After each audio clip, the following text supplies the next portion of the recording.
السلام علیکم ورحمۃ اللہ وبرکاتہ۔ محترم ناظرین، کسی زاہد نے ایک عبادت گزار اور نیک عورت سے نکاح کیا تھا۔ کچھ عرصے کے بعد وہ اللہ کا نیک بندہ بیمار ہو گیا تو اس کے رشتہ داروں اور دوستوں میں سے کچھ لوگ اس کی عیادت کرنے کے لیے اس کے گھر آئے۔ دروازے پر اندر آنے کے انتظار میں بیٹھ گئے۔ اسی دوران اس نیک انسان کا انتقال ہو جاتا ہے۔ اس عورت نے اس کو غسل دیا، کفن پہنا کر تختے پر لٹا کر لوگوں سے کہا کہ وہ اندر آ جائے۔ وہ لوگ اندر داخل ہوئے، اس کو ڈھا کر اس کی تدفین کے لیے قبرستان کی طرف چل پڑے۔ ان کے جانے کے بعد اس عورت نے دروازہ بند کر دیا اور اپنے خامد کی یاد میں کچھ اشعار پڑھنے لگی، جس کا ترجمہ کچھ یوں تھا: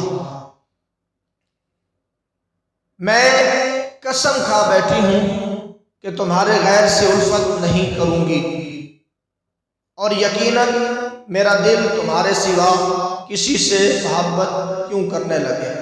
مجھے عشق نے لبریز پیالہ محبت کا پلا دیا، اے کاش جب مجھے اس نے پیالہ پلایا تجھے بھی پلایا ہوتا، پھر ہم دونوں سایہ محبت میں زندگی بسر کرتے، ہماری آرزویں تم سے پوری ہوتی اور تمہاری ہم سے پوری ہوتی، اور میں یقیناً تمہاری سرزمین سے کبھی نہ کبھی ضرور گزروں گی، لیکن کسی حاجت کے لیے نہیں، بلکہ اس امید سے کہ شاید تیرا دیدار نصیب ہو جائے، اسی سے اپنی آنکھیں ٹھنڈی کر سکوں جو تمہارے دیدار سے بہرور ہو چکی ہے۔